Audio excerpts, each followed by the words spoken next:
Maybe don't know. This time, next time to build. This time to build. This time to build. This time to build. This time to build. This time to build. This time to build. This time power. This time to build power. This time to build power. This time to build power.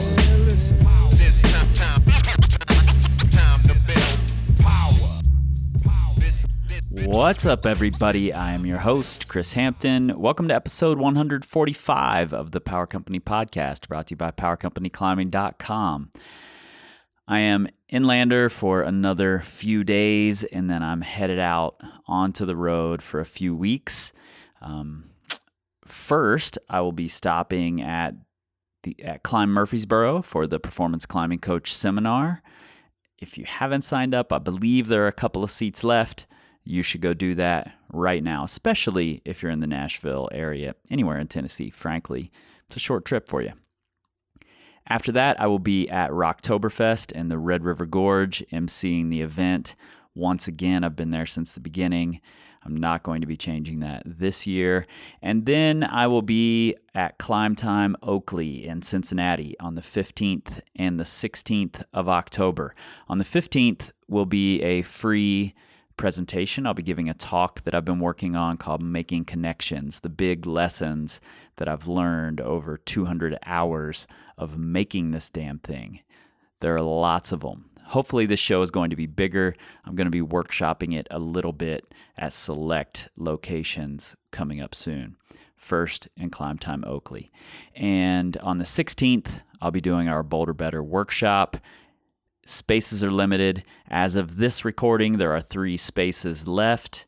I don't know if they'll still be there when you hear this, but check it out. They might be if you want to get in on that. Then on either the 17th or 18th, there's potential that the folks in St. Louis will be seeing me at Climb So Ill, giving the same talk. We're trying to figure that out right now. I'll let you know as soon as I know. All right. You've heard enough about what I'm up to.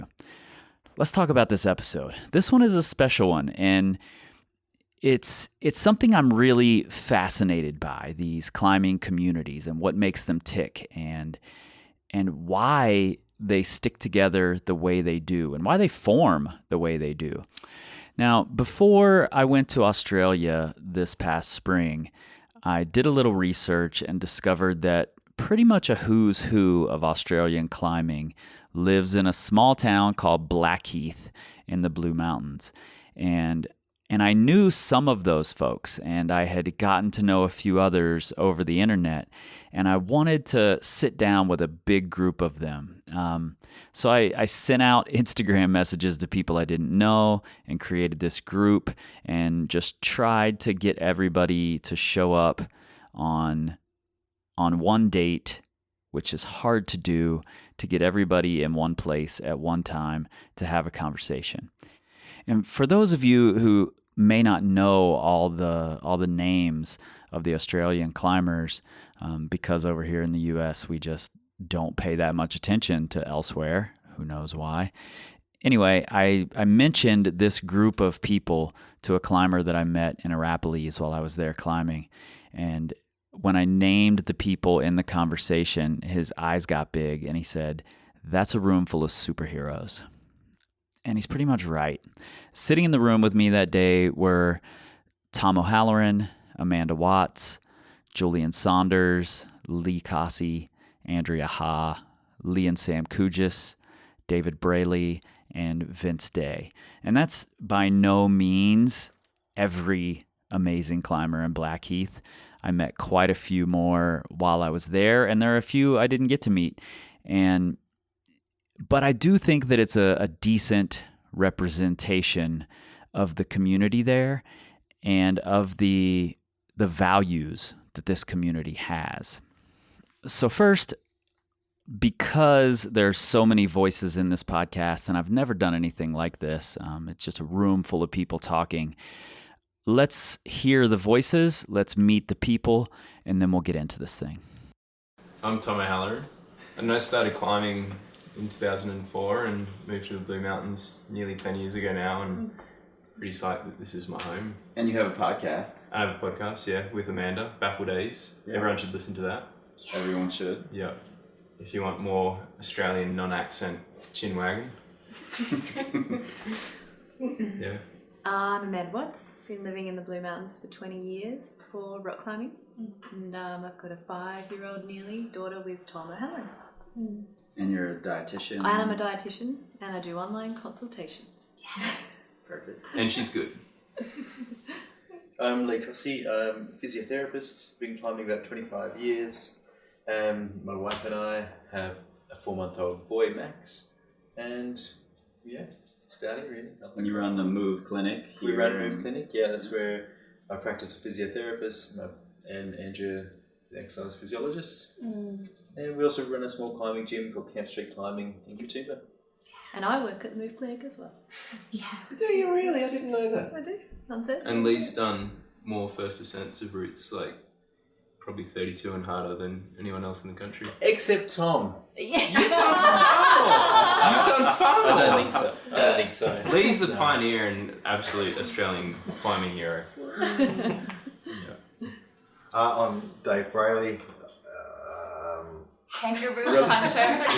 Reluctant sport climber. Reluctant sport climber. I'd rather boulder, but there's no boulders here. But he wouldn't rather live anywhere else. I wouldn't rather live anywhere else.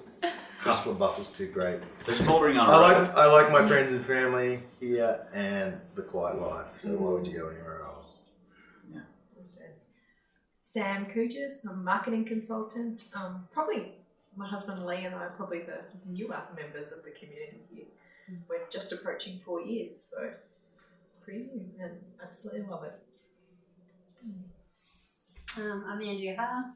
I've been climbing for 15 years and I'm an exercise physiologist and that's it. I'm mother of Max, Mighty Max. You may have heard earlier. Yeah, you may have heard crying earlier. One of 5 Australians to free LCAP. Yeah. Wall? Oh, so you're going woman. Yeah, She really inspired so many people. Which is harder, LCAP or the work wall?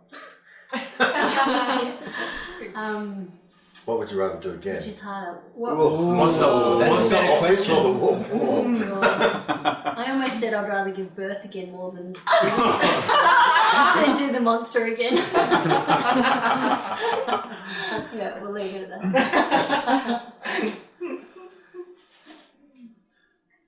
that. Vince Day. I am an art dealer. I've been climbing about 25 years and live in the best town in the universe. Fucking love the Gross Valley. And the rocks. I really like rocks. What's your art gallery? It sells locally made art and What? old stuff. Where is it? It's called Just Day down the Fine road. Art. Yeah. In Blackheath? Yeah, it's in I'm Blackheath. going to go tomorrow. Okay. You better be Yeah. open. I think I am. Yes. What's it called? It's called the Day Gallery. I'm Lee Cujes. I'm Sam Cujes' better half. Some will beg to differ. I'm a CIO. You don't have kids, do you? No, and never will. That's the topic for another podcast. And yeah, I live in Blackheath too, with all these crazy people. And have the second or third most famous moonboard on the planet, I think. It's Second most famous behind Lee, whatever his name is. He's falling behind though at the moment because of his finger injury. What sort of metrics do you use to quantify the fame of the board? Is it like followers? The amount of froth. yeah. I thought it was Ben's ex Woody or something. Oh, He sent it to you, and now his is the most famous, and yours is the second most yeah, famous. he's not using it anymore. Yeah. No, that's just a Tom O'Halloran metric. Okay. not coming from me. Back it up with some. You would back it up with metrics. Yeah. I do like the moonboard. Did it injure your finger? Maybe a little. I injured my finger. You injured Good man is Guns don't kill people. It's very People true. kill people. Totally. Yeah. Bullets kill people. I'm Julian Saunders. I'm an osteopath. I work in town, and I do the Dr. J column in Rock and Ice. Yeah, I think you're the first Australian I ever had an online conversation with, actually. We were Lucky it was online, otherwise you wouldn't have understood. I wouldn't have known what the hell you were saying. I'd have done it all wrong. But I've linked to your articles a lot in my blog posts, specifically the dodgy elbows, because that changed my climbing. If I understood, I think I would have quit climbing had it not been for that. What was that? If I understood what a blog post was. It's lucky you could Skype. I explained to him what a podcast was. I thought of the word blog. I mean, isn't that like a kid who farted in their pants? It's really the video version is worse. Podcast blog. That's for another time. There's only so much you can handle. Yes. Bringing the caveman out and explaining. Awesome. That was perfect. Thank you, guys. All right. Did you get all that? Make sure you commit all those voices to memory. We're all going to be talking over each other a little bit here. Like I said, it's a room full of people who know each other really well and value each other. And I think this was an important conversation for some of them, as well as it was for me. You're also going to hear my wife in there a little bit, Annalisa. She pipes up a time or two. And honestly, just to keep the room ambiance and the feeling, the emotion that was happening in there, I've left this track, for those of you who give a damn about what this is, I've left this track in stereo. So if you're wearing headphones, you'll hear some people mostly in your left, some people mostly in your right. You might experience the same thing in your car. And honestly, I think wearing headphones is the best way to listen to this conversation, because it really puts you right in the middle of all these amazing people. Let's get into it. I take the experiences I have in climbing and use them in my life. I think a lot of other people do the same thing, but it's something which is, it's fucking so enriching, and that is the reason I stay here. Power. This time to build power. This time to build power. This time to build power. So the reason I want to have this conversation is because I think it's so important to have this community that you guys have. There's something really special about these sorts of groups of people and communities that exist in the climbing world, and they don't exist everywhere. So in Sydney, where I just was, it wasn't easily discernible. They're probably out there. I couldn't find one. In the city I used to live in, Cincinnati, the community I created there when I left seemed to dissipate a little bit. And it's the collective psyche of this type of community that I think keeps people motivated for a long time. It keeps people going, and we can pick each other up when we're down and when we're not motivated. We use the collective psyche to keep going. And I just kind of want to dig into what it is that makes this community happen. So when you first talk here, just so we can sort of get to know your voices, you all have the exact same accent, so we're never gonna keep it straight here. You say we all sound the same. You are. Aussies all sound the same. But so when you first talk, let people know your name, and then from there we're just having a normal conversation. Who was the first one here that lived in Blackheath? Lee Cossey. No, probably No, Amanda. it might have been me. I in Blackheath. We're learning stuff already. I grew up in the lower mountains, Yeah. so and only moved to Blackheath maybe 2001 or something like that. Okay. Yeah. So Amanda, you were here first. Did you grow up in Blackheath, or did you move here? No, I moved. Did here. anyone grow up in Blackheath? Is it a place where No. people grow up? Your kids are going to grow up here. Yes. Well, yeah, Audrey's a Audrey. BlackHeathen now. She is. Yeah. Is that going to be the first generation of like Blackheath raised climbers? And Julian's kids are. Gracie was born in the lounge room in Victoria. Yeah. She is actually a true Victorian. Yeah. Yeah. Yeah, I think it must be. I can't think of any Well, you climbers grew that up were in. born here. Oh, like someone like Wow. Crunch. Or there's Dave. definitely a Yeah. few people who are local for sure, but the bulk of the people who live here now for the climbing have moved here, generally from interstate Tom Williams. cities. Bryden Williams, he was born, raised here. There's Yeah. a few, Yeah. yeah. Tom's he's 60, I guess, and Bryden's 35. Yeah, it's a massive community. I think there's been heaps of people before us. Yeah, for Definitely. sure. But, For sure. yeah, we all Of the we all people- moved This here. is so fractured. Like what you're looking at is just a portion of. Oh, for Yeah, sure. it's not meant to be Yeah. representative of. Yeah, I think these communities. That's one of the things that's really important about them is they're like an iceberg. You know, you see these little tips of it, but there's this huge base that Yeah. built it. For me, it's the locality of the area that brings us together, for sure. Yeah. Like you get the wonderful valley down there, and then you've got the proximity to Sydney, so you can work, and it's just fucking awesome. Everybody has a sort of a similar. Well, we might not all see eye to eye, but it doesn't really matter. It's kind of they all share a love of the environment. I think that's the thing with the Blue Mountains is it's such a small population overall compared to like the major centres around Australia, and like it is like the best place in the country really to live and to climb. And it's so much better than living in one of the cities, and so it's kind of just this like a place that you kind of have. For me, I started in 2004 climbing and came to the mountains in 2007 for the first time for a climbing comp that was on.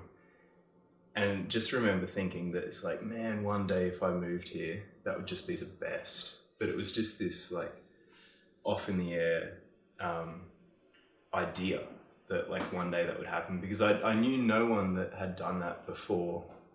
And it was just like, yeah, not one of those things that happened. And then you just hear about people that do make that move. And I think that's the cool thing about the Blue Mountains is that like it's kind of tricky to start a life here in a way, because you're taken away from the working central locations like a city or whatever.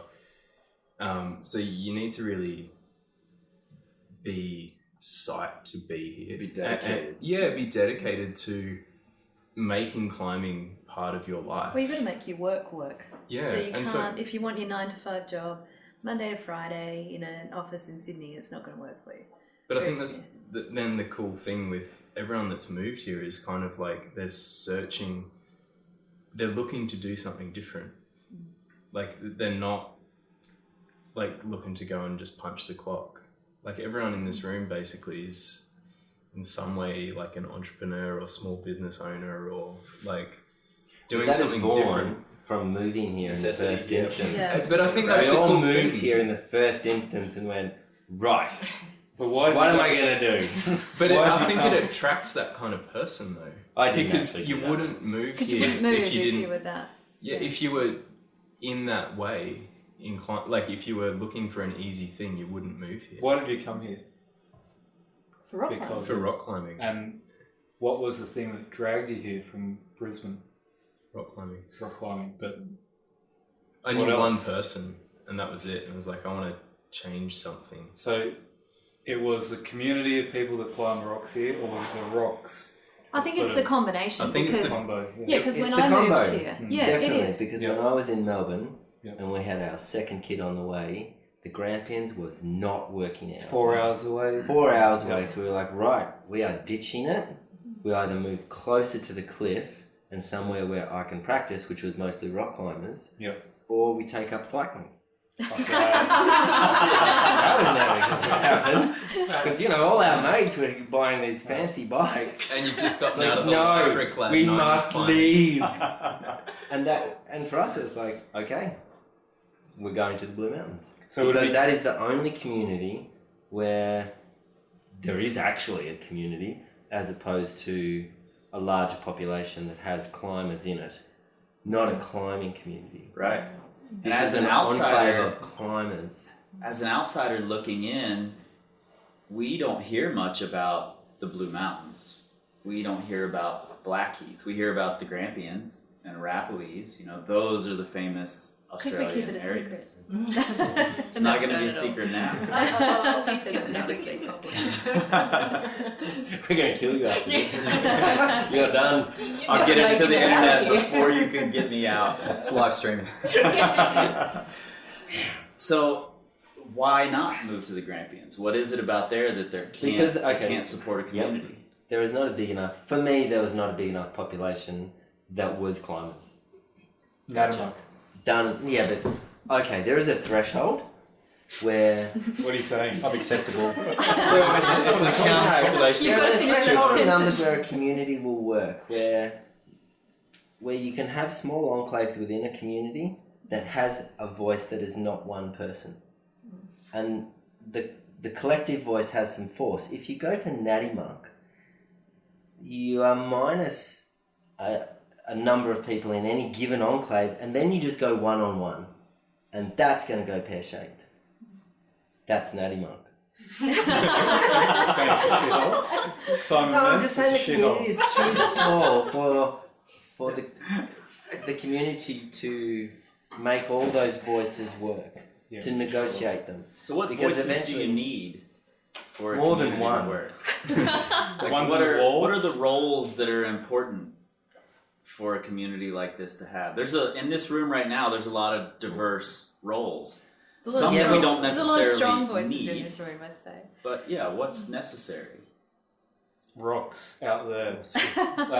That's the cohesive glue. Because even Blackheath compared to Natty is the climbing's here. Like even Natty, you've still got to drive out to the mount. Yeah, exactly. You know, Gotcha. it's such Still a hassle-free But it's climbing also here. just small. It's really Yeah. small. And It's it's a one-street town, kind of. You know, when there's a bolting problem, it's Peter runs into Bob down the street, and Bob says, "You put that bolt too low," and Bob and just Peter said have it. a barney.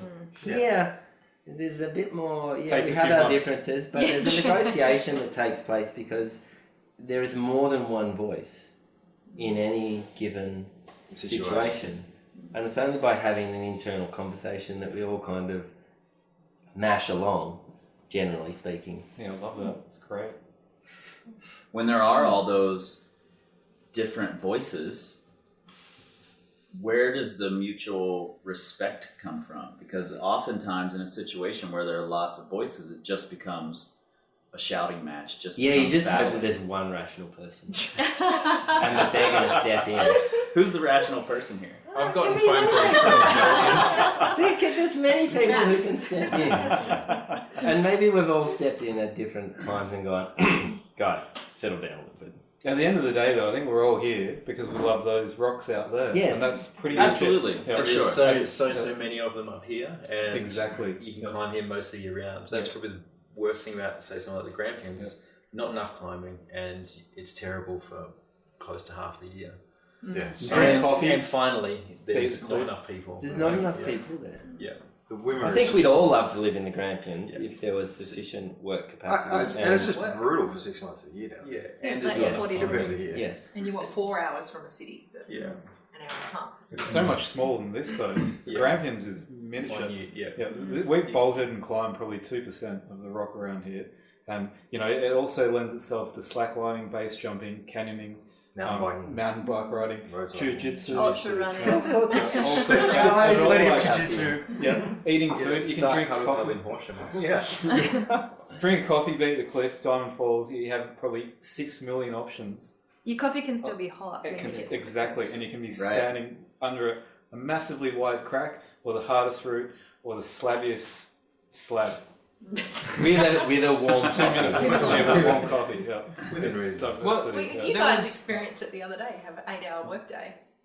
Yeah, Go I to mean, the cliff and do how many routes? Like, yeah, and that's something that I think is really integral, is being able to have your normal life, your workday, your family, your other hobbies, whatever they might be, and then slip out to the crag and and do a bunch of pitches at the end of the day, It's or fucking start crazy. the day with pitches and then, you know, go have lunch at home. You know, I think that's really integral to making a Happiness. life work in a place. And if enough people are building a life around that idea, then is that all it needs to become a community, or is there Totally. more? We were at Elphinstone a month ago probably. There was 7 people at the cliff, which in its infancy, 7 people at Elphinstone was unheard of. 5 years on, there's 7 people there climbing at 2 o'clock on like a Tuesday or something. It was a work day. 6 of them were on their lunch break from work, Right. or each of them were working that day and had carved out a bit of time to There's a love of the But that's rock. a lifestyle Yeah. based on a love of climbing. Yeah. Where you structure your work secondary to your climbing. Yeah. And I think that's pretty cool. And that's what you get from being here is people that want to make that climbing part of their life. Like they're not there to do a 50-hour week. They're there to makes work you as happy. small amount Makes as you possible. Yeah. I think And you get a lot more prioritize. balance in your life actually rock. living here than what you do And in the surveying city. city. Yeah. Definitely.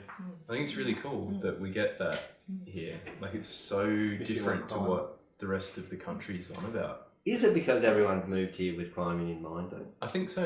That's Like what all of us have moved here with climbing in mind. First and foremost, we changed our lives from where we were, came here to go climbing and make it work around that. Therefore, work has been based around your primary goal of moving here to climb.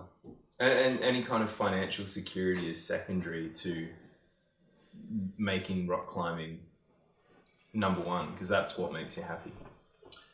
It is. But then there's so many people we know too who've now stopped climbing. Who? They still stay here. Hey, Philip Sage. That's Phil. just bloody amazing. Phil's Here. one. Warwick Larkin. Warwick Larkin. You know, heaps of Yeah, people. okay. But they've evolved into cycling. Yeah, they're kind of thinking about something else. No, it's the same. Like I'm at the, They regressed. They made enough money yielded. to buy an expensive bike, and then they got on the side. Yeah.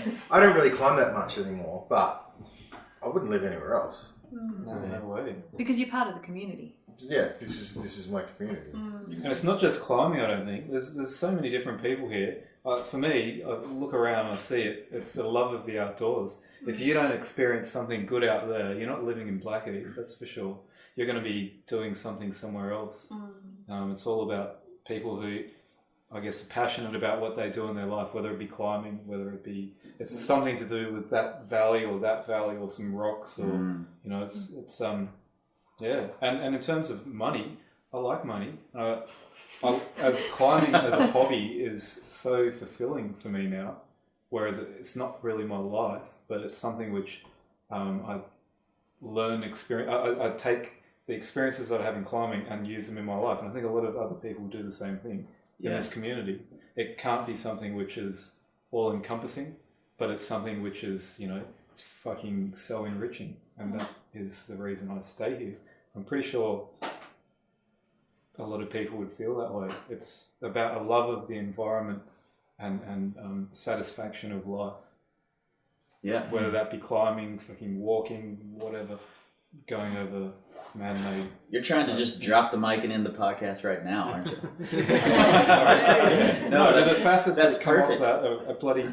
The people that you meet here, they're interesting. It's not just... Like, in this room, we have Lee, Amanda, Tom, like, Saunders. I mean, you guys have moved here from Queensland, like David, done, you know, all sorts of stuff through your life. Everyone's travelled. They're interesting people, mostly quite highly educated and they're passionate about something. And I fucking think that's necessary for... I think then the other thing is, because we've all moved here, I mean, this might not be the same for everyone, but for me, because I'm one of those like ultra sensitive people, you know, Really? no, not at all. Like the people you climb with and spend time with become your family. Yeah. And so it's sort of, yeah. Which is necessary when most of us have moved away from our families. From your families. Like they become your brothers and sisters and aunties and uncles. And you fight as much with them as you would with your And is that familiarity that happens when it's a smaller town? Is that why it works here and doesn't work in a place like Sydney, where there's lots of outdoor climbing nearby? You could jump out to the Frontline Boulders or to Sissy Well, for an Sydney was afternoon different session. back in 99, 2000. There was definitely three main enclaves of bouldering going on in Sydney. It's like people in Sutherland, North Shore people and other people. Yeah. But they all eventually amalgamated. This is when it was all getting development. But I assume it's still there. That's where I grew up, started climbing. Okay, in cool. Sydney at that time. And there was definitely communities there. Yeah, and I don't want to disparage Sydney at all. I think there probably are. I don't know, I'm not there anymore. I assume there still are little groups, but these were people I travelled with and grew up with and things like that. I am convinced though that if you move away from an area into somewhere where you're unfamiliar, you do generally try harder, I think, to make your community work, your relationships work. Right, to find your Because you're not moving out. Like, I can have an argument with someone, they're not leaving, I'm not leaving, and it's a bit like arguing with your brother or your sister. It's like, ah! And then you're right. Good. Beer? Kids go to school. Yeah, the kids. You have to get along at the end of the day. No one's leaving. And there's a theory that like communities can only get to a certain size before they do fragment.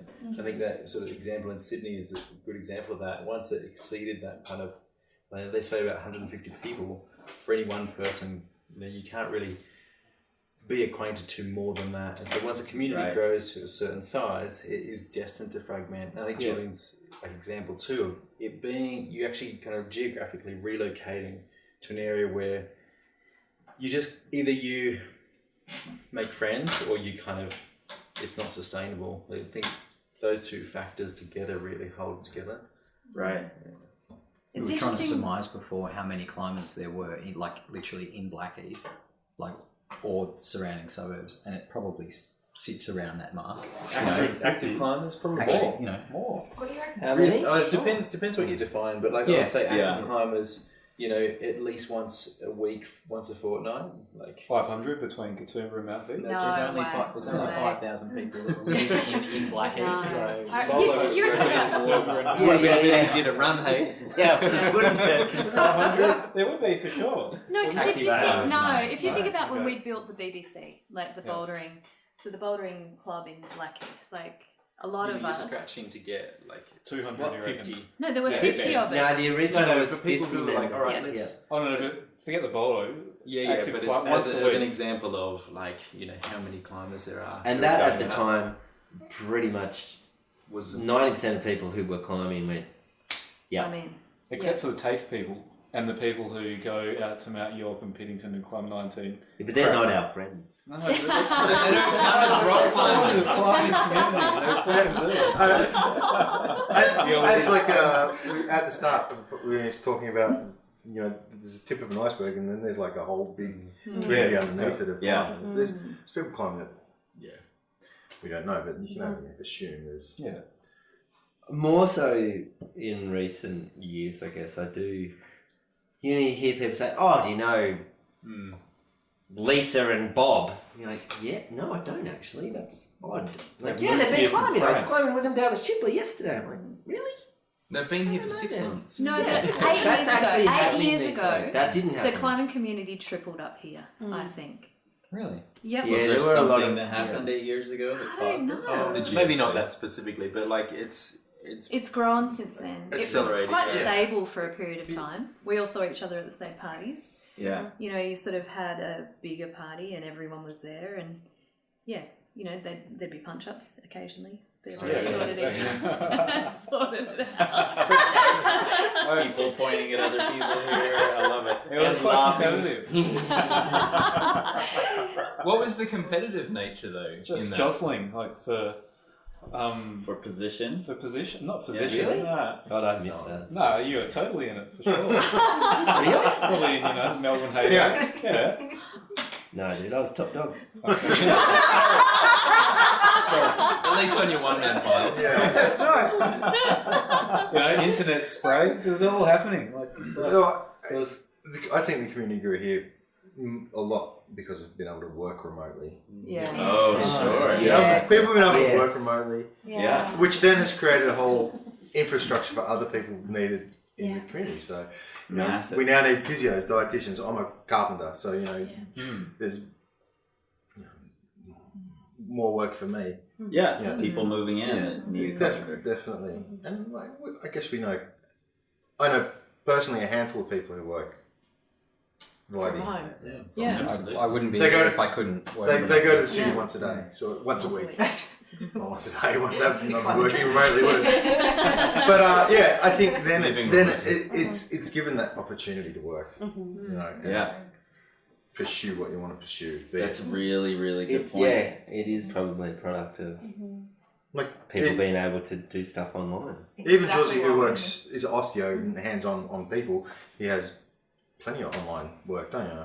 Yep. Yeah, so it's all there. And I think as workplaces, like increasingly, like right now for our business, we've got a small fraction of people that are able to work from home or work remotely, but it's just, completely going to happen where we see it with outsourcing, huge areas of companies just get completely outsourced, but more so I think it'll be skilled workers similar to like what Sam and I are doing that are able to then do that, and then more and more businesses just relying on, I don't think you'll have businesses where everybody is working remotely, but certainly larger and larger proportions of people doing that. And it'll be really interesting to see what it does for being able to live in increasingly beautiful yet remote areas that then have the infrastructure to support it. But areas that are still accessible to a major centre, like still an hour and a half on the train to Sydney. Yeah, sure. So It was interesting being in France because working as a dietitian, I do some work remotely, and I needed to work a couple of times a week when we were in Sayus climbing, and the internet was so atrocious that it was so hard to work, and even trying to just get it all set up compared to how easy it is to set that stuff up here. Yeah. I'm working a full-time job while I'm here, so if I couldn't work remotely, I wouldn't be here at all. So I think you're right. I think a lot of people are moving toward that, and whether they're climbers who are able to move here or people who are able to move here to create more work for the climbers who are in town, sure. I think that makes a big difference. I don't know, but for me, I've lived here for since 2000 maybe, and you've seen a different change from tradesmen and people working hospitality. I think we say it's tradie in Australia. Tradies. Tradies for sure. Are you going to have subtitles for this? Do you do subtitles on the podcast? I was thinking that with Lee, he's got a real Queensland accent. I'm not sure anyone's going to understand. Poor fella. Podcast subtitles. You just hear banana, That's your banana, next business. banana. So now, out of the 10 people in this room now, only me and Tom are Getting greasy hands. that do that sort of work. Everyone else is white collar work, not blue collar work. So I think that's been a significant change up here. Yeah, it's been funny I've been here for 20 odd years now, and it's funny. Everyone in this room I've seen work in cafes and make coffee and then go to uni and get degrees and then have proper jobs and now having kids. Yeah, how many people here created their job after they came here for the climbing and then found a way to make it work? All of us. Yeah, No. I did. No, Absolutely not. You too. no, Don't. we don't. You created your opportunity to be able to Over live 4 here. years of work. Yeah. To then move here. Yeah. Yeah, With that in mind. yeah. Yeah. To work Julian, remote. was your practice already Yeah. going somewhere else? Yeah, I sold my practice in Melbourne and shoved everything in a car and drove up here. I literally collected the check from the sale of the practice, got in the car and drove to Blackheath. Nice. Yeah, put my How wife long and before you kids started on to a plane. practice here? A couple of days. So you got here and I'm just I going to got set here. up shop. I had come up 1 week before, went to the medical practice, went, can I rent a room? They went, definitely. And I went back down and we packed up and drove up and I started 2 days later in the local medical centre. Cool. Yeah. And Amanda, your dietitian work, was that something that evolved once you were here? Yes. I was always, I started studying I don't know, let's for the sake of it, say 18 years ago. And then it took a fair few years between climbing trips and part-time uni to get to the end. And then, and... You have 2 degrees there, don't you? Or 3? No, I've got a 2. master's. So no. But and then decided I was going to start private practice just like Lee and Andrea did as well. They say you're not meant to start it straight out of uni, but we all did. It's like... Yeah, Lee and Andrea's, did Move Clinic sort of evolve because of being here? So I moved here when I was about 18. It was 10 years later that I actually went to uni. So my interests evolved, I guess, out of needing to be able to be flexible and be able to work somewhere that I could climb. So, But I think that's like from before. Like I think living here and that necessity of needing to create your own work brings that kind of person here that can think of a different way of trying to like start private practice straight out of university when you're not meant to. Yeah, the person who's okay with the alternative lifestyle. I think climbers are up for that though, because there is a general level of risk mitigation with climbing, which you translate to your professional life, where you just go, you know what? Sometimes you just got to stick your neck out. But is that climbers? That's or climbers. Is it the climber that comes here? Because there's still lots of climbers that just work corporate jobs. I think, yeah. I think the climbers in this room are all very good at what they do, and they've dedicated their lives to it. That's the reason I'm still here, for sure. I want to be around people that inspire me, and like this community definitely does. Regardless if I'm climbing well or climbing really shit, I like the fact that I can go to someone's place and, you know, they've got a drive and a passion for life. That's really important for me. The city, it just kind of vaporizes in that, and you have too many people just living and existing without any sort of conviction. It's fucked. There you go with that. Drop the mic, mate. Do you need to get home early? That's true. Like, fuck, a lot of our friends here are really like they dedicate, and it's quite unique. It really is. There are awesome people. We have awesome friends in the city that are also go-getters. Oh yeah. They move up here eventually. They do. They're trying to get up there. They're all trying to get here. Do people come and go in this sort of community? Do people move in and not able to make it work and disappear?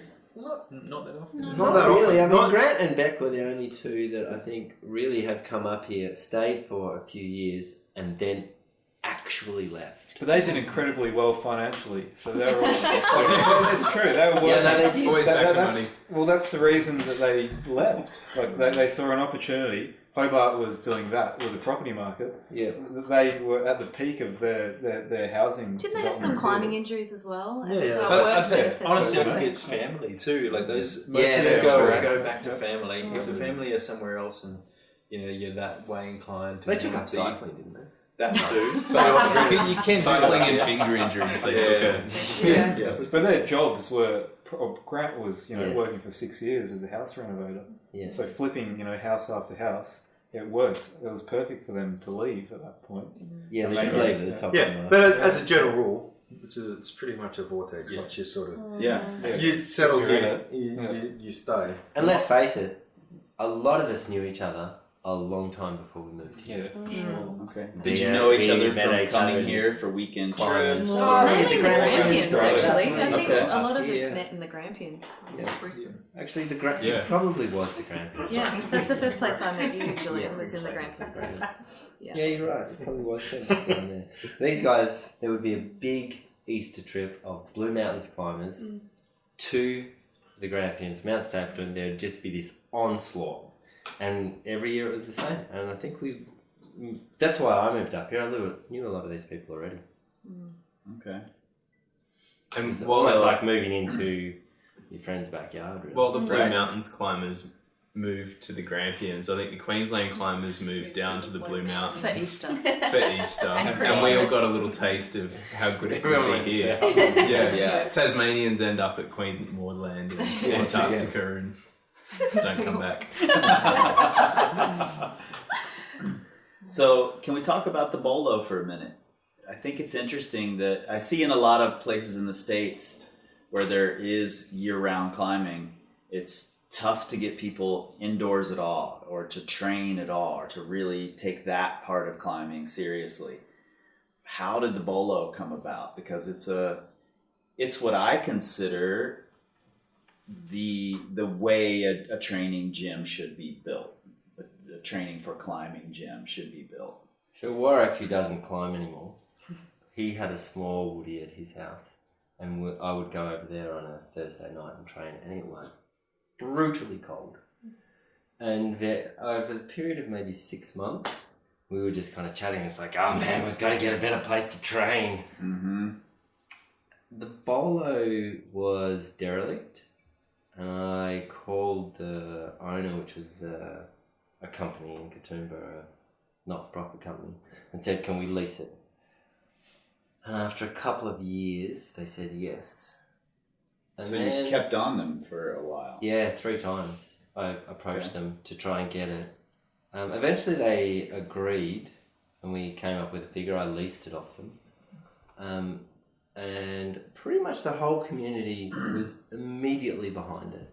Well, we all had Lee- home walls. Yeah, we all had home walls. Yeah, that was my next Lee and question. Ben- How many home walls are in this room, and in this community in general? But you got to realise that it's cold here in winter. So when you're training in the garage, it's not very comfortable.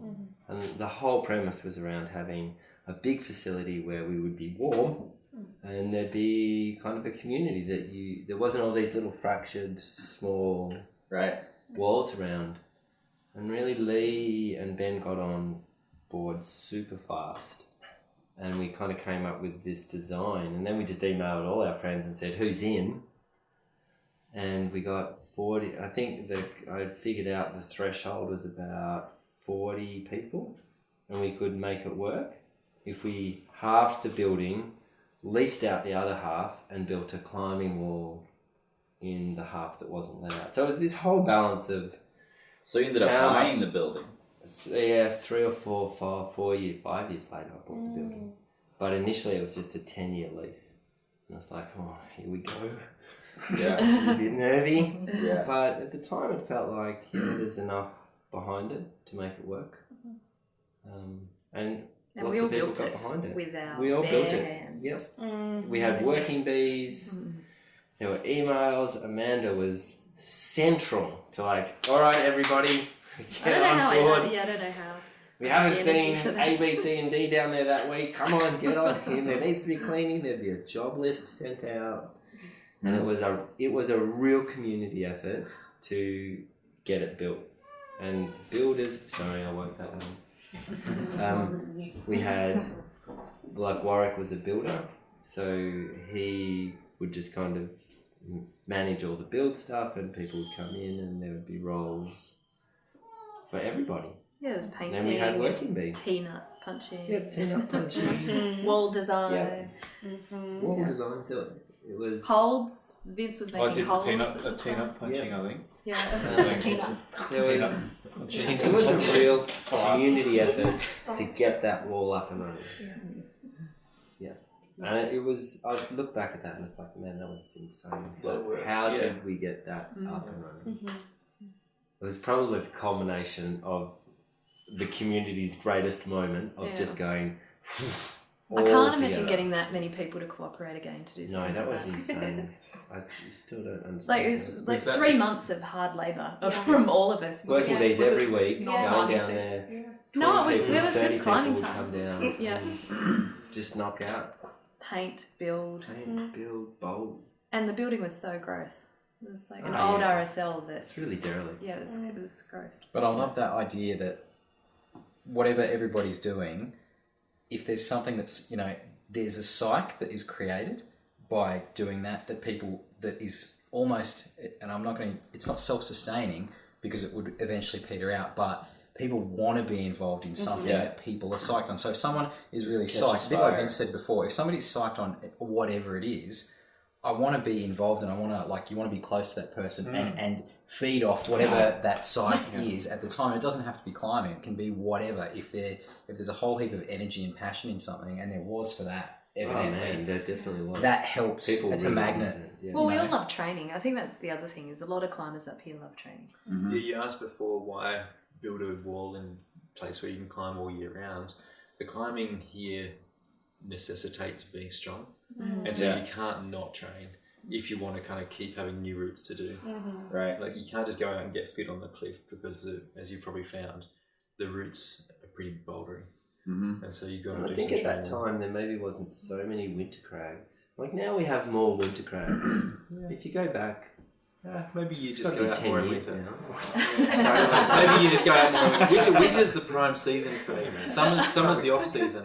Yeah, so maybe for me Maybe I it's just about... needed to harden Yeah, up. it I was just need somebody to go shorts outside. only at Diamond Falls on a 4-degree day. Yeah, that's true. It's fucking But outrageous. it's just about all year round training is the most Yeah. important thing. And it's true because it's so bouldery. Like you have to have power, and you can't get power just doing laps of the cliff. It's not going to happen. And also you wear your skin out because of the style of rock here. So lots of training. So what did those first few months look like in comparison to how it looks now in the bolo? I'm sure at first it was everybody's super Can I psyched. tell you what it was like? everybody's It in was their the Real Thing soundtrack playing and everybody jumping course. and dancing on the mats. Literally that happened. That would not happen now. It just would not happen Can now. we try to make that happen just for videos? Every time Dave goes into the bolo, he puts the Real Thing soundtrack on. I think I caught the tail end of that, and it was pretty awesome. The first year that I was here, it was like the 2011-12 summer, and it just rained. I think there was 13 days out of the 90 that it didn't rain. Like it just was so abysmal, and every day you'd go in there, and So it was like you lived in Sheffield.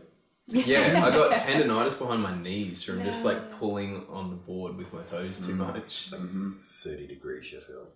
Yeah. There was just like this group of people that was so psyched to be on. Tropical shit. But it was also the people Coconuts. who had. Maybe not There were a shit. lot of the original members were still in it, and I think there was still a very strong collective psyche when you arrived. It was really cool. Yeah, I mean it's still running. I don't run it anymore. I got a bit sick of it. And a couple of other friends took it over, and now they take the hit instead of me, which is great. I just go down there as a paying member. It's awesome. it for me it did get a little bit hard work. Yeah. As just a time consuming, energy consuming. Sure. Just kind of ran out of guns with it. Yeah. But other people took up the baton. So Yeah, that's the important thing. Right. Somebody stepped up and said, and it's "Let's not keep like this thing they've got going." an easy run of it. Right. They're having the same run that I had with it, but they're just kind of doing their thing, and maybe when they've had enough, someone else will take it up. Right. It's not like it's a commercial venture. It's not a business. Yeah, It's you not a can't make money business. out of it. So. Right. There is only a money loss with Mhm. it. It's not a business. Do you reckon a climbing wall like that is integral to a community? Is that why you're asking about it? I think it's an important part of it. I don't know if it's... I think An that wall in integral part particular or is not, special because it was built by the community. Yeah. For the I sole think that's purpose a of big training. part For the of sole it. purpose Not of the about community beginners coming at all. together in one Yeah. spot. And Yeah. there's such a concentration of hard climbers, like the people that climb the hardest in the country in Blackheath. And so that, if you look at commercial climbing gyms that have to be built now, they're built big for the masses to try and get people through the door. So they have to cater a lot to beginners. And, someone like Tom or these guys go down and they can do all the problems in the gym. Right. But at the bolo, they won't be able to. Right. And it's not about making money because it's not a business. So it can actually be a training facility. Yeah, and it's not going to be an attractive gym to the general community. No, they The hate greater it. community. They, Yeah. Dusty and grubby. Yeah. And and no really set, no hard. set problems It's a and really fraction hard. of Right. the community that would use that. Yeah. Yeah, I think that's a really important part of it. That's the home wall that I have is not as big as the bolo, of course, but it's a large home wall, and it's the same sort of setup. A lot of the community came together to build it, and it's become the place to train in town for the community. And it's the same sort of thing. No one's going to come in there and want to have a birthday party. It's going to hurt a lot of feelings if that's why you're coming in there. Yeah. So I do think it's an important part to have that meeting place when you're not climbing outside, that sort of informal gathering spot. The rock climbing community. Right. Of that community. Is it still like that? I went in there with Tom just the other day to check it out. Well, people come and go a little bit. Like Lee's going in built there a gym today. as well. Yeah, Lee and Andrea own a climbing gym. But that's kind of trying to achieve a different thing with it. Like one thing that I found hard for the bolo was that the kids who would walk past with their parents going, "Oh, I want to try." It only works to kind of have a yearly membership, and it becomes too labour intensive. It needs to pay someone. Then if you provide that service, and you probably need to clean the place occasionally. But it'd be really nice to have something that provides a sort of stepping stone for people who have never climbed to be able to go through to experience rock climbing in their backyard if their parents don't climb, for example. So we opened another gym which is a great adjunct to the bolo. Yeah, very different intention behind it. We've got one 45-degree wall versus like the bolo, which is 45, and then a much steeper cave, and all the holds are bad. Yeah. This is a lot more like a small modern gym. And your gym starts to like bring new people into the we've community. had so many young people, like teenagers, who've become climbers because of that gym, which just would never happen. And that's probably one of the things that makes me most happy to see at the moment. Yeah. Has it been there long enough for you to see teenagers who are coming into your gym then start climbing in the bolo? Or not yet. No, I don't think I can think of anyone who's transitioned across. It's still Not the kids. no, not the kids. Yeah, true. Some adults maybe. Yeah, definitely.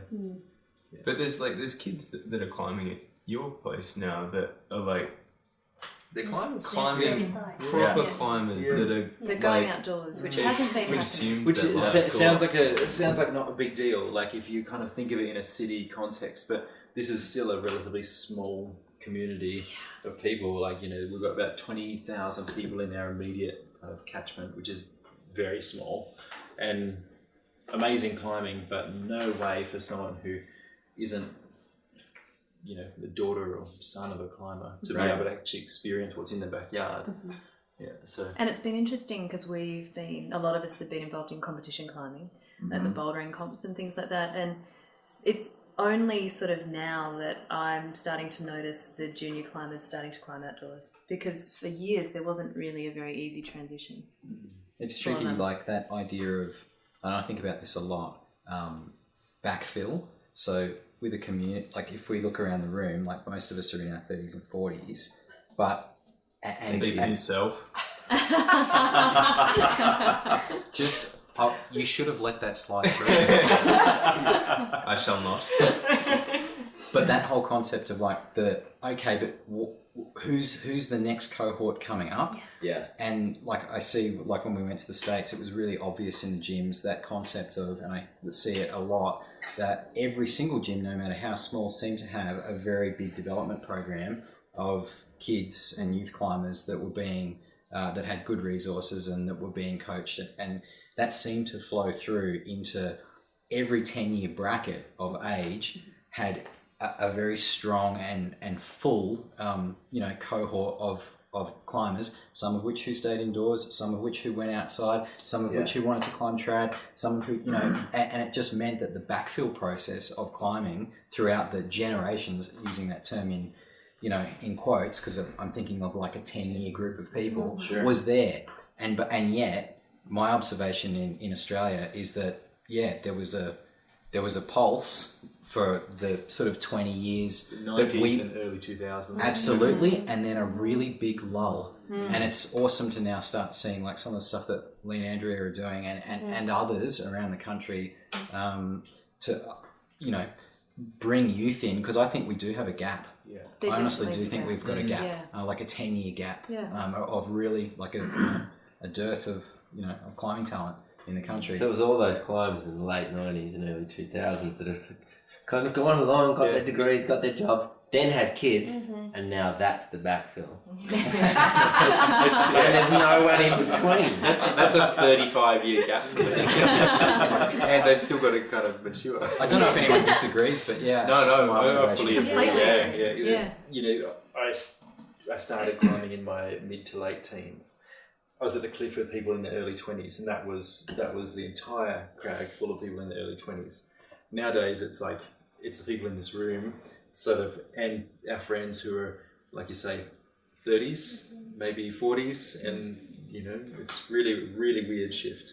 And if you didn't think about it and actually reflect, you'd be like, yeah, it's all just still my friends.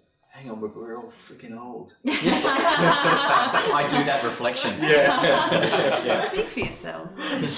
Well, I think that's such an important part of a thriving community and keeping it going, you know, allowing it to continue, is being able to have the foresight, so to speak, to look back, pull somebody up who's, you know, who may not get to experience the sport or the lifestyle or whatever, and pull them into that community. So, I mean, I think that's a real service to the community in general that you're doing by pulling kids in and teaching them, mentoring them in the ways that the community operates, you know.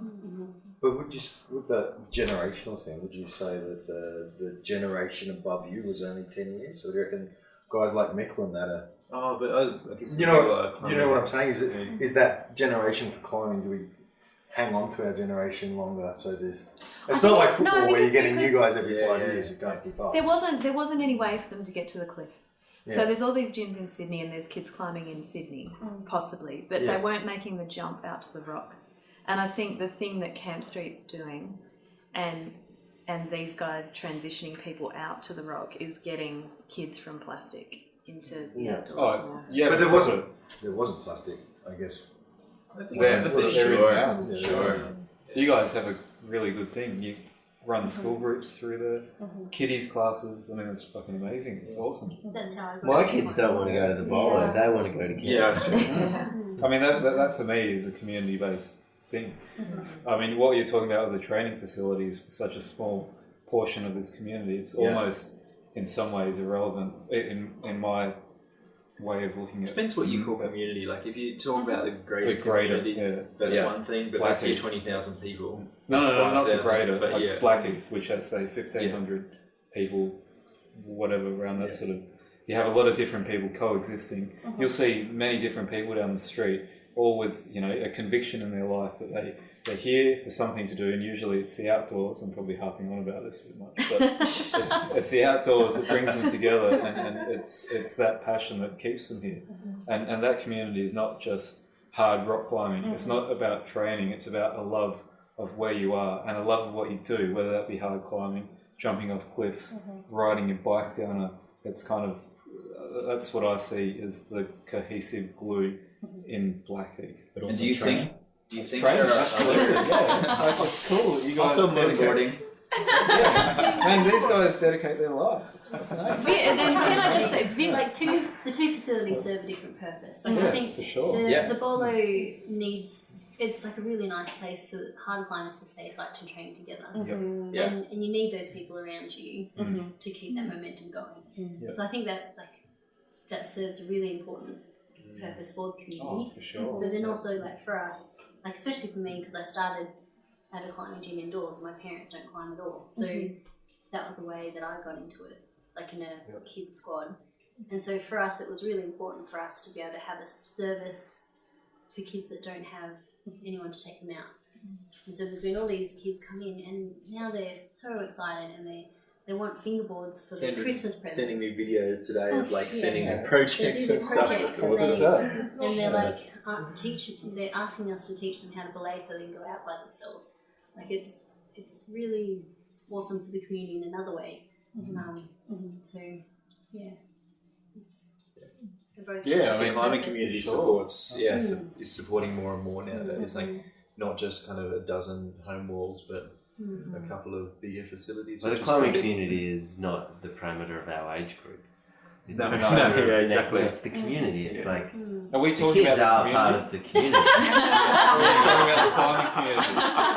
Both. Both and how they fit. You know what I'm saying? We're kind of talking about this community as if it's just our age group, but it's not. It's It's our everybody. kids, and it's Okay, yeah, sure. Yeah, yeah. I the completely community see has that. is a much bigger age Yeah, spectrum yeah. than Yeah. us old farts sitting here stroking our collective beards. That is true. That is true. Says the guy who's a year from 50. Hey? Are you? 18 months. Thank you very much. Still a while. So, something I want to know. Yesterday, I'm sitting at my computer. I just gotten a podcast onto the internet, and I get a text message from Lee Cujes saying, "It looks like it's clearing up. Let's go out. Let's do some pitches." I wasn't thinking about going climbing at all. I was in for the day. I was done. As soon as I got the text, I'm psyched. I'm like, "Yeah, let's do it." "Oh no, Annalisa's got my pack in the car. She's not here." He's like, "I've got extras of everything. Let's go." You know? And all of a sudden I'm stoked. How often is that happening? Are people messaging each other and saying, "I know you're just sitting at home working, but let's go do this thing"? I think that happens every day. Pretty much every day. Yeah. Endlessly, I would say. Yeah. 2016, I think, I was pretty much ready to give up rock climbing. I was done. I was burnt out. I was like over it, and I took 2 months off. Like I was looking at moving 4,000 kilometers away and just surfing. And then some people were like, "Come on, come out to," I think Elphinstone. Like, "Come on," and I hadn't climbed in forever, and they just dragged me out, and I remembered how much fun it was, and it was brutal. Like Elphinstone, when you're feeling fit, is brutal, and then when you've put on too much weight and haven't climbed, it's even harder. But there's just psych there, and it just, you couldn't help but get caught up in the snowball. And then you're just back, just frothing on it again and loving it. And it's just awesome. Like, it's there. It's the community drags you along. And you don't need to be, it doesn't need to be like you give me something now and I'll give you something back right now. Right. It's like, it's there long term. Like, yeah, I think it's really cool. Is that a bark? Yes. I think that is really cool too. Yeah. Yeah, I mean, for me, that's a big part of the magic of it. You know, that we're in these little tight communities. Everyone's not so wrapped up in their own thing that they forget to check in on everyone else and say, and maybe sometimes it's selfish, you know. I know for Cujes it was, for sure. It's just like, I just want to do my new route, so you look like a belayer. I've got a harness for you. You'll fit. No, I don't have shoes. You'll be fine. That's exactly how it went. He took the cliff in his trailer on us. You belay on the right in this country. You'll be fine. But people don't forget to check in on everyone else. I think that's a really common theme up here. Actually. Yeah. I mean, I think Andrea and I I had my baby 5 years ago, and Andrea's got a 5-month-old now, and Vince and Helen have got a 6-month-old, and you know, at Baronia the other day there were 3 people there to help hold Helen's baby so that she could get a climb in. It's a big baby. And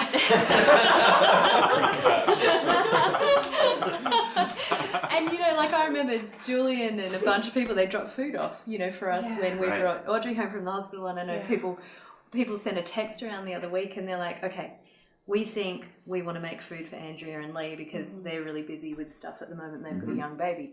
Who's just got a young baby recently? Cat and Matt. Oh, Kat and Matt. Yeah. So we were down at Porter's the other day. I was belaying. I think Luke and my daughter had just come down, and their kid was crying, and Kat was like, "Julian, can you get on belay for me?" Because Matt was halfway up the cliff. Oh, and the their baby kid was over crying. there. Yeah. We did that a few months ago. Yeah. Like I was climbing and Lee was belaying while holding our baby, and the baby was just In a losing- harness. Yeah, in a harness, and just like crying. It would not stop crying. And a friend of ours walked past and was like, "Do you need help? Yeah. Can you please help belay?" Yeah, it just New and baby, it's- still addicted to climbing. Must keep climbing. Just one more fucking pitch. Yeah. Yeah. And that's something, this food train that happens when people have children and everyone's helping each other out. In the community I was involved in Cincinnati, which is a bigger city, I'd never heard of anything like that. I'm sure it exists. I'd never heard of it, but it's a common practice in Lander, where we live now, where it's a much smaller town similar to this. So it doesn't surprise me to hear that exists here. I think that's just an example of how these little tight-knit communities work, and just willing to check in on each other and thinking about each other instead of just being wrapped up in your own life, your own climbing, your own everything. We've all got that going on too, but you're so close to everybody that you're always thinking about what's that person doing. Lee Cujes is thinking about who can belay me on my project.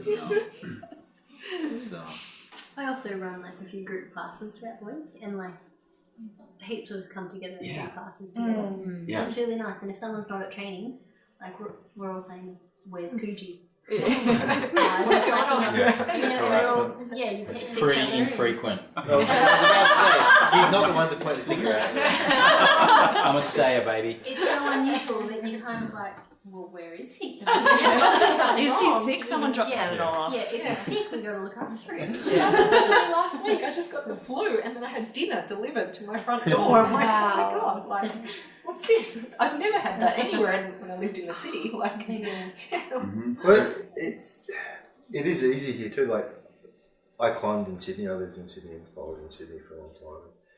Look, to go from my house to here is Easy. It is easy, but it's a distance travel. But to do that distance in Sydney, and then find a park, and then get back to your car, and someone's nicked all your tools out of the back of your car. It just becomes impractical to be bothered to go see your friends. Yeah. know? Even if you live close. Even if you live close, if you live beyond a comfortable walk or a push bike ride, actually getting in your car and going. It depends where you are. If you live if you live in the outer suburbs, but a lot of climbing type people live in the inner west of Sydney, and it's the city, and it's busy. It's just hard to do. Even in less busy cities, like we made the point within a couple of months of being here, that whole weird thing about tyranny of distance in the city and your friends. So we had the same group of people, like same size, number of friends. You're in Blura though. No, this is when we lived in Brisbane. Oh, Brisbane. Yeah. Sorry. Yeah, but a similar size group of friends and people that you know. But, you're on the south side of the city, and the friends that you want to catch up with are on the north side of the city, and then you want to get 8 groups of people together, and 2 of them have, have kids and whatever. Suddenly, just to get together to have a chat like we're having now and have dinner. In Blackheath, there's no barrier to that. In a small town, there's no barrier to that. It just seems easy. But to do that, and like you could do this at the last minute and frequently do, and suddenly there's 10 people together having dinner or, just catching up. In a city, that was like a plan 1 month in advance. Sure. And there'd be dates going back and forth, and it became a mission to put one of those things together. And it meant that you only got to see a couple of friends that you really valued their friendship a couple of times a year or something like that. Right. And it just means, I think friendship is about like spending time with people. And if there's less barrier to spending time, it just means that your friendship gets stronger. And I think being in a little town does that. I think it took Lee and Sam a little bit of time to adjust to the fact that we spoke to each other so frequently during the week and that we saw each other so much. Right. So what is it about Blackheath? I mean, so just to let people know who are listening, and correct me if I'm wrong here, I'm brand new, but there's essentially, the way the Blue Mountains are set up is that there's a main road that runs through the mountains, and it's a line of small towns down that main road. why is it Blackheath? Why don't half of you live Gross in Valley. Mount Vic and half of you live in Laura? They tried living in Lura and we wouldn't go and visit them because it's too far away. Well, It's there's like a- 15 it's 20 minute minutes. drive. I lived in Mount Vic. We moved to Mount Vic off the bat from Melbourne, Yeah. and you end up spending your life on the road to Blackheath. You Just- come down here to get a bottle of milk. You come down here to take your kids to school. I come down here to go to work. I come down here to visit friends. I come down here to go climbing. It's like, fuck it. Let's just move to Blackheath. Yeah. And it's that kind of mentality. And it's 10 minutes down the road. It's 10 minutes down the road. It's Which in the 7 minutes. city It's is not like that the far. best commute. Yep. 10 And suddenly minutes. it's like, no, 7 minutes is too long. I need to be closer to my friends. Yeah. 7 minutes is too far away. When all my other friends, they're only 2 minutes apart. We're selling, we're moving to Blackheath. You moved in somewhere where you could throw your Birkenstock through your work I window. need to be able to get at least one friend throwing my Birkenstock from my front yard. And I think many people, I think, have moved here just because there are so many climbers here and so many people they know that it's like, well, actually, why would we move 10 minutes away? Yeah, it's a nicer town than probably Yeah, the ones. there's a village. It's got a real beside village us. feel. It's a real crazy balance. Katoomba seems that little big. Mount Vic seems that little bit small. Yeah. Blackheath's got like Goldilocks. good coffee. Yeah, it's the mama bed porridge town. Totally. Yeah. It's got pretty good coffee. Like, it's got an exceptional art gallery. Supermarket, bakery. It's a traditional healing ground, apparently, for Indigenous people. And it's got the Gross Valley. The Gross Valley is amazing. And yeah, I think tragedy brings. This is on a different point, but Place is going to get dark. one of the best things that that whiskey bottle. ever has happened to me here, like, you know, our dog fell off Shipley. She fell 60 metres when I was away climbing down to Mount Arapiles. And the whole fucking community, not the whole community, but at least probably 15 people came out to look for her. And I think it was you and Killian. They went down to the base of Porter's Pass, At found night. away. We had At torches. night, so you're looking at 9 or 10 o'clock. These guys walked her back out, covered her in ice for 3 days or something like that. And I got home and I got to see her and bury her. And that was because of the people who are around me sort of taking the time to go and do something. And that's not that's just one small. There's another dog that fell off a cliff that required some fucking heavy lifting. Oscar. As you Oscar did was that brutal, one. yeah. He's You know, it's like if you're stuck down the edge of a cliff here. Yeah, but I do anything for a dog. Yeah. Dave would even cry for a dog. I'd cry for a dog. Jace cried once in his life. It was at the end of Red Dog, wasn't it? Marley and me. It was at the end of Marley and me. You would punch a kangaroo for a dog, I wouldn't you? would definitely strike a kangaroo for a dog. There are a lot of people who just would go out of their way totally to do something Yeah. that you value. Yeah. They know Rescue that off the this side is of going the to mean cliff. something to that person. Yeah, there's a lot of that goodwill going around, which I think it's really prevalent in a community where you, like, if you're talking about the climbing community, because that's kind of where you seem to be at, it's about everyone shares the same sort of shit. And But, it's yeah. fucking awesome. Yeah. And I think we've all got various skill sets, and we all volunteer our skill sets to each other We do. in a heartbeat, in the blink of an eye. It's not an... Even if we're arguing with each other and we're That sibling thing though. None of us are moving away. Yeah. We can have an argument. Move on. It's okay, go. Yeah, that's true. It's sort of something that you can't put your finger on. Ah, it's Really, sharing it's kind of Because just if you this do it, we'll love explode. that you have for everyone. Yeah. a respect of other. For me, it's a respect of what people dedicate their life and what they choose, how they choose to spend their time. I wouldn't go and find, take 6 hours of my life to go and help somebody who goes and drinks in the pub and beats the shit out of their girlfriend, partner, dog, whatever. Has a different way of looking at life. Like, we share something which is quite similar. We might do different things, but at the end of the day, it's you have a band of people who are quite closely sort of the same. Everyone's a bit fucking weird. Like, it's true though, you know. We've all got a quirk. That's why we're We are all a bit special. Some of us have bigger quirks than I think others. everyone has a Some of us tolerance do. of everybody's little bit of specialness. We're all a little on the spectrum Like, you know, somewhere. where everyone's a bit Totally. quirky. Absolutely. I think you kind of feel that if you're in trouble here or you needed help, that you could call anyone in this room. Yeah. Oh, And I feel very confident that any one of you would just be there like that, wouldn't hesitate. But you can't really like pick your family, the family you're born into, but you can pick your community. And it is kind of like a love, right? And to know that like in your darkest, worst times of your life, these people will show up. And in your best times, these people will show up. That is, you can't put your finger on it. Like, that's the It's very best hard to feeling in the articulate. world. Yeah. It's a mutual respect. It has to be. Like it's, you know, it's an appreciation. I think it's an acceptance of each other. Yeah. In all your quirks. And, Yeah, everyone's a bit special. yeah. It's like I'm normal. But everyone thinks they're normal, and everyone else is a bit special. And that's like common sense. It's only Chris and I'm Annalise normal, that have you're got an special. accent in this room. We've got the weird accents. Right. No, and that's. I think we're all right. I think everyone finds their own thing in these tight knit communities, and these are an interesting thing to me because I grew up as a solo person. I didn't have a community. I didn't really have a family, and it wasn't until my adult years that I started to discover that and find that. I relied only on myself until I was 35 years old. And then I started to allow myself to rely on other people. And it's really interesting to look at a community like this and know that everybody in this room is willing to rely on everyone else in here. Only in a time of need. I know. As you said that, that's what I'm thinking. Otherwise, we may be slandering them in text message to a different We friend. don't take advantage of that generosity.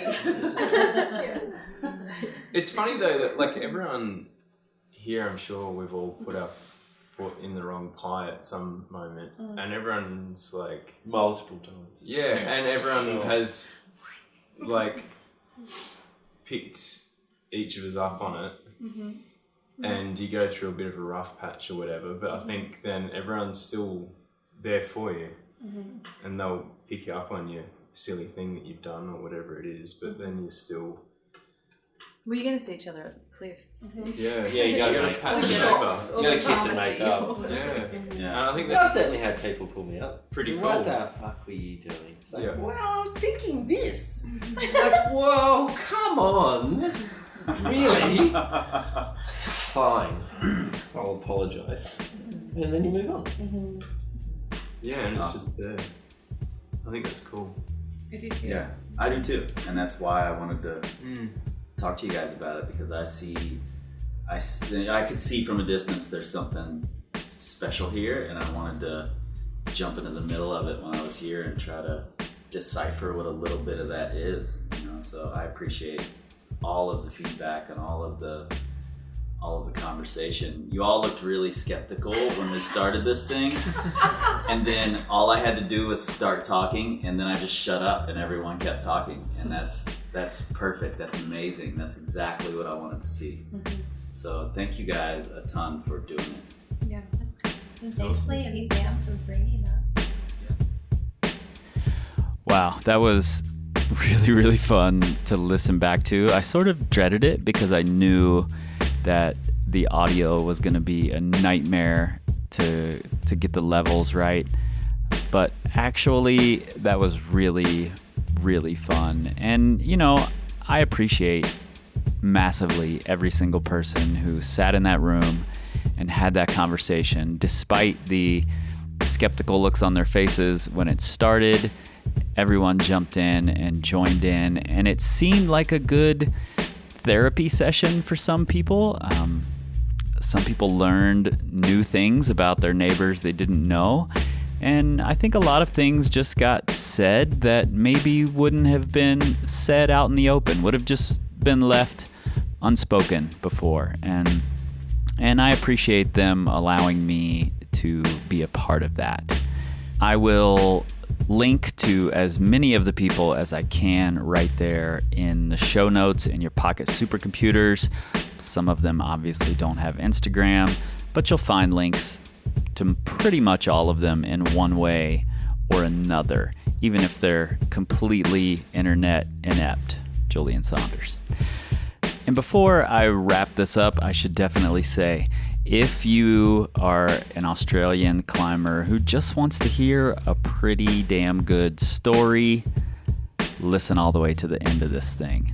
Occasionally, I put these little Easter eggs at the end. Some of you catch them, some of you don't. Today, I'm telling you it's there because it's a great story from Lee Cujes. You all already know where to find us.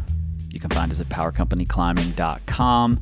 You can find us on the Instagram, the Facebook, and the Pinterest at Power Company Climbing. And some of these people are probably on the Twitter. Maybe not. I'm not sure of that. Some of them might be. Do they even have Twitter in Australia? It's not what the birds sound like over there. But you will not find us there because we don't tweet. We scream like eagles. This time, this time, this time, this time, this time to build, this time to build, this time to build, this time to build, this time to build, this time to build, this time to build, this time power, this time to build power, this time to build power, this time to build power. This time to build power. This time to build power. This time to build power. This time to build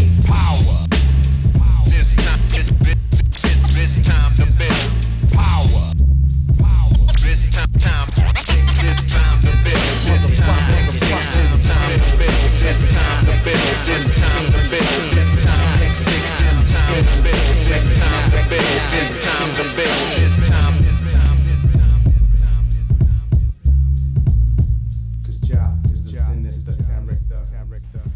So, when the paper came out the next day, it was like The headlines. the headlines on the Sunshine Coast Daily Yeah. is there's a photo of a helicopter and like a spotlight on the cave. Coolum, and it says man Stuck upside down. man stuck in cave, rescue ensues or something. And this is like front page news. Now, Is this like Kevin Jorgensen stuck? rewind to just the day at the cliff where the people climbing, and Jace Piper, who was the king of knee bar before we were even knee barring and we're just doing whatever. He's from Newcastle, and he's up climbing on Spoon Mountain, decides to have one last go on dusk because it's hot. It's like, I'll just go at dusk, like it's pretty much dark. He starts climbing, climbs into the crux of Spoon Man, and just where we would ordinarily all just climb through, he manages to find, for the first time that anybody's seen it, complete hands off, like crazy, just single knee bar, but completely upside down. And so he's hanging it, and there's Blair's got head torch and whatever. He might have even had a head torch on. The person in the house at the bottom of Coolum Hill is looking up at the, probably having their beer or something, walks out on the patio at Coolum, for sure, looks up, sees just a dude upside down, hanging from his leg, and just a head torch, and Jace was probably going, and so they just go, oh, that person's stuck. And they called the cops. They're just like, yeah, that dude's fucked. Like, you can just tell he's fucking upside down. He's fucked. Stuck upside down. Triple O. Bang, they're just onto it. And then all the choppers. Get the chopper in the air. Then the chopper's there. They're hovering. He's still in the knee bar. The chopper is shining the light down on the cave, to which Piper goes, yeah, it was actually pretty sweet. I could really see the holes. He comes out of the knee bar, tops out Spoon Man to a spotlight. They've got a megaphone.